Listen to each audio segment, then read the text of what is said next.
Tem tanto assunto que é difícil saber por onde a gente começa.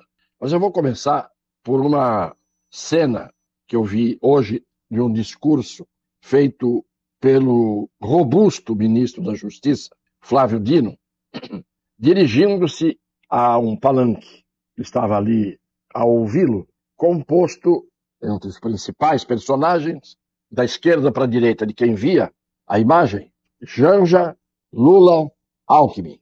E o ministro da Justiça, de uma forma absolutamente solta, eu não diria leve e solta, que é a expressão que se usa, de uma forma solta, dirigiu-se ao presidente Lula, comparando-o ao Moisés.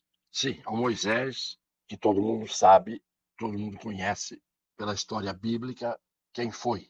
E até aqueles que não têm religião ou não têm fé sabem do grande vulto que foi Moisés na história que é narrada na Bíblia. Comparou o Lula a Moisés e falou do Alckmin. E o Alckmin, com aquela cara de quem já perdeu todos os pudores e todas as mínimas vergonhas alheias e próprias, simplesmente com aquela cara de quem está esperando o momento de sentar no trono. E isto não é novidade na vida dele. Ele, de herança em herança, de óbito em óbito, não apenas óbitos de vida e morte, mas óbitos morais também, vai indo, vai caminhando. Então, foi chamado de camarada pelo senhor Flávio Dino, deu risada, achou interessante. Por quê? Porque daquele antigo católico que falava como padre, com a expressão de padre, ligado estreitamente a setores da igreja, depois mudou de posição quando foi interessante, conveniente e necessário para fazer a sua escalada dessa espécie de coveiro político. Só que é um coveiro político que, enterrando aqueles que saem da sua frente, fazem a escalada ou a escada para ele ter ascensão. É uma coisa triste. Eu quando vejo aquilo, sinto vergonha. Aquela vergonha que hoje todo mundo chama de vergonha alheia, eu sinto vergonha de ver como aquela pessoa pode, se tem família, se tem mulher, filhos, se tem ainda pais vivos, se tem irmãos, se tem pessoas que o respeitavam, que acreditavam nele, como é que essa pessoa pode perder todo o pudor e entregar-se, pulando o muro do convento que dá para o quintal do prostíbulo, ter o mesmo desempenho num e no outro lugar? Eu não consigo realmente entender. Não dá para a gente entender. E mais, estão ali todos sorrindo com dentes crispados. Não é um sorriso que se abre espontaneamente. São os sorrisos políticos, os sorrisos hipócritas, os sorrisos próprios daqueles que estão querendo, muitas vezes, com os dentes, não deixá-los à mostra para o riso, mas para morder, para a antropofagia. Tanto que eu dizia, naquele grupo que está ali, e você junta Tebet, junta Haddad, junta essa turma que foi misturada de uma forma que parecia impossível que isso acontecesse, coloca todo mundo numa arena, esses todos, que em tese seriam aliados de primeira e última hora, fiéis, leais, amigos, e diz assim: fique cada um de costas para o outro. Eu queria ver qual deles viraria as costas, daria as costas a qualquer outro deles que estivesse ali. Confiam tanto uns nos outros que pode ter certeza que ninguém tomaria a iniciativa de expor-se a levar o punhal pelas costas. Isto é um perfil da cúpula da política brasileira, para não falar de outra cúpula da qual a gente fala todos os dias. E tem que falar hoje de novo do chefe da cúpula, que até agora o Brasil não viu as tais imagens do aeroporto de Roma. Eu estou esperando para poder fazer um comentário justo, absolutamente isento. Estou esperando. Mas já aconteceu uma coisa que não podia ter acontecido. Ao invés de o Ministério Público abrir a investigação, quem abriu foi a Rosa desfolhada. me perguntaram o que é Rosa Desfolhada. É o nome de uma poesia, uma linda poesia, escrita, essa poesia, é o nome do livro, inclusive, por Maria José Aranha de Rezende, sobrinha de Vicente de Carvalho, um dos maiores poetas da história da literatura brasileira e até mundial. Então, a Rosa Desfolhada é o melhor apelido que a gente pode dar para certos tipos de rosa. Tem mais espinhos ou mais espinhos? Não. Só espinhos e praticamente não tem pétalas. E a roseira não tem folhas. Foi ela que abriu a investigação a pedido de um delegado que trabalha para o homem do aeroporto de Roma. Tudo dentro do melhor cumprimento da lei e das regras jurídicas não vigentes no Brasil.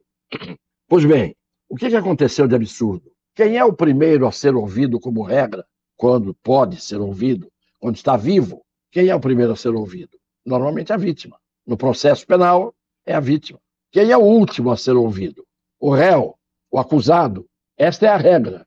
Pois bem, os acusados já foram ouvidos, em primeiro lugar. E as vítimas ainda não. Por que será?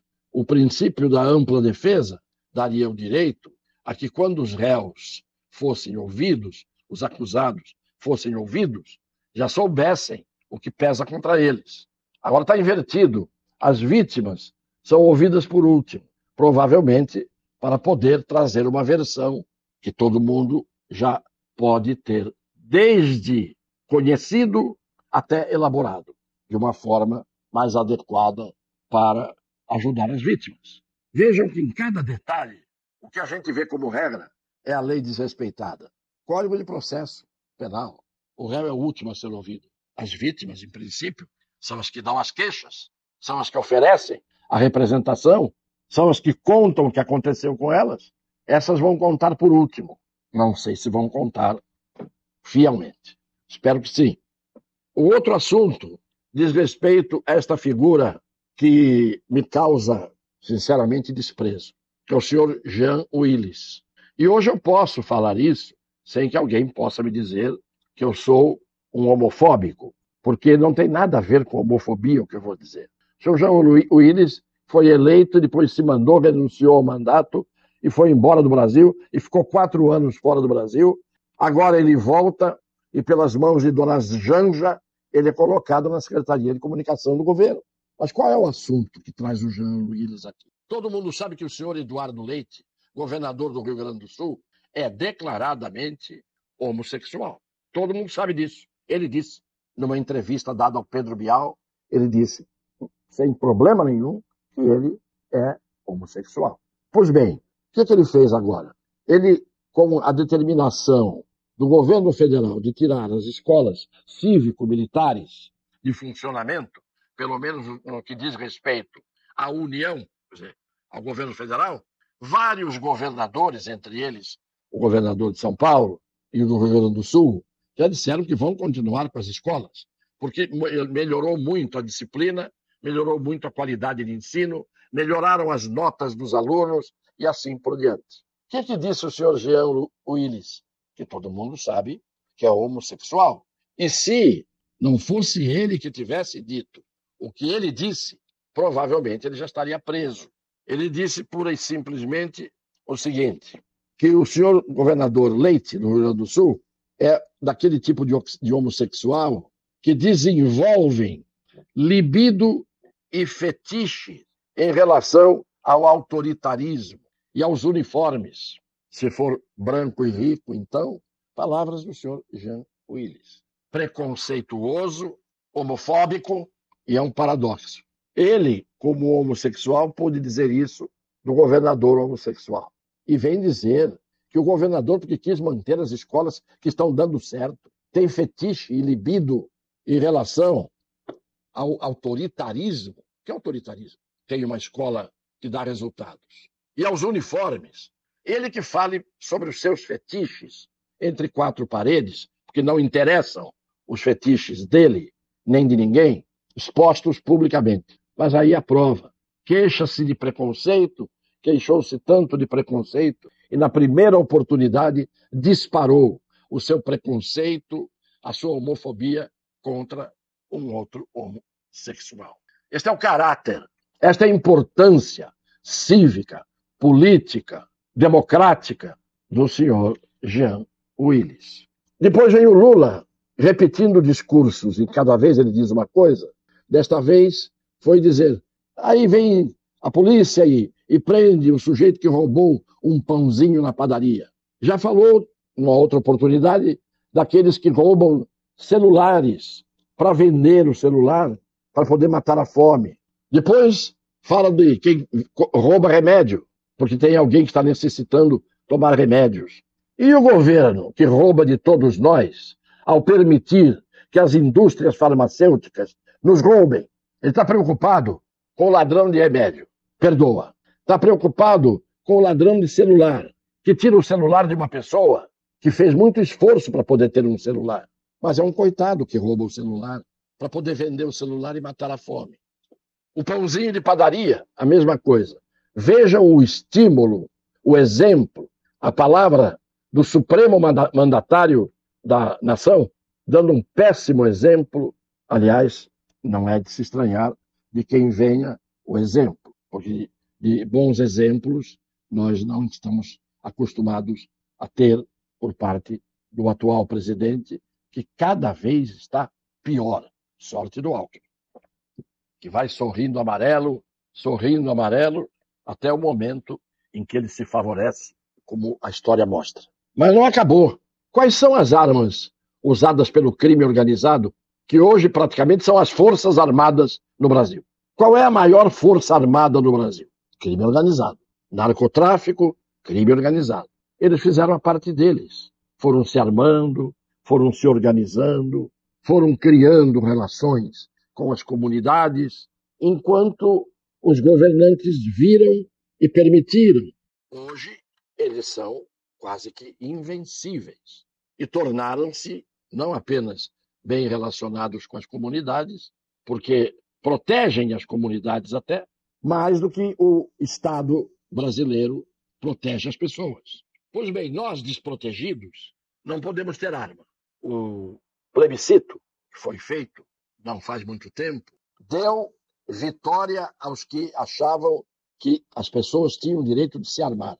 Pois o senhor Luiz Inácio mandou um projeto de lei para o Congresso querendo desarmar todas as pessoas de bem. A diferença é que as pessoas de bem, para ter uma arma, primeiro tem que ir à loja para adquirir a arma. Armas cuja venda é permitida, normalmente de pequeno calibre. Claro, normalmente é isso. Então a pessoa tem que ir à loja, tem que enfrentar a burocracia, a papelada, tem que fazer exame psicológico, depois tem que fazer exame técnico para saber se sabe usar, se tem condição de usar a arma. Depois tem que ter autorização, agora, da Polícia Federal, chefiada pelo senhor Flávio Dino. Enquanto o crime organizado não vai à loja, porque mesmo que fosse, a loja não vende um AR-15, a loja não vende uma metralhadora .50, a loja não vende uma AK-47, a loja não vende granada, a loja não vende bazuca. Tudo isso está disponível, estocado, armazenado nas mãos do crime organizado, intocável, porque o ministro Fachin proibiu a polícia de entrar nas comunidades atrás do crime organizado. Isso fica na saudade de quem assistiu Tropa de Elite, do Capitão Nascimento. E ali a gente já via como é que as coisas funcionam. Mas é isso, o fuzil M16, todas essas armas não vendem em loja, mas estão à disposição daqueles que as usam para o mal, para o crime, contra a população desarmada que não tem o direito de ir a uma loja, comprar uma pequena arma de pouco calibre, passar pela burocracia, como eu disse, fazer exame psicotécnico. Não, um menino de 14 anos já é ensinado a fazer tudo isso sem dificuldade nenhuma. E aí é o que a gente vê, esta guerra declarada, aberta, escancarada no Brasil, com as facções armadas até os dentes e a segurança pública feita à custa do heroísmo, do idealismo, da dedicação de milhares e milhares de policiais mal armados que morrem todos os dias na mão do crime, Nem esses o governo arma, mas as armas entram pelas fronteiras, entram pela porta da frente, entram pela porta dos fundos, diante dos olhos cegos das Forças Armadas, essas as oficiais previstas na Constituição, e que deveriam estar vigiando fronteiras e impedindo que essas armas viessem. Viram em que país trágico nós vivemos? Um país em que a democracia está escorrendo das veias deste país, para a gente usar a quase expressão do Galeano, as veias da América Latina. O sangue está escorrendo, a hemorragia está escorrendo por um governo de cínicos, por gente que exerce o poder sem a menor condição, muitos deles, sem a menor condição de competência técnica, de conhecimento, de coerência com as ideias, que são as ideias de ideal, de valores. Ao contrário, são, infelizmente, esses que hoje estão aí, permitindo que o Brasil, a cada dia, seja abarrotado de más notícias. A cada dia, notícias tristes, feitas por pessoas debochadas, como o ministro da Justiça, Flávio Dino, que está em êxtase de fazer o que está fazendo, principalmente quando faz rir a Janja, o Lula e o Alckmin, sentadinhos para ouvi-lo num evento que podem ter a certeza, cujo único objetivo que não está presente é o bem do Brasil. É isto. Vão reparando, vão vendo, vão pensando e vão tentando contribuir para que a gente não chegue um dia com o Brasil ao ponto em que a sota está indicando. A mão de direção está determinada a nos levar, sabemos bem para onde.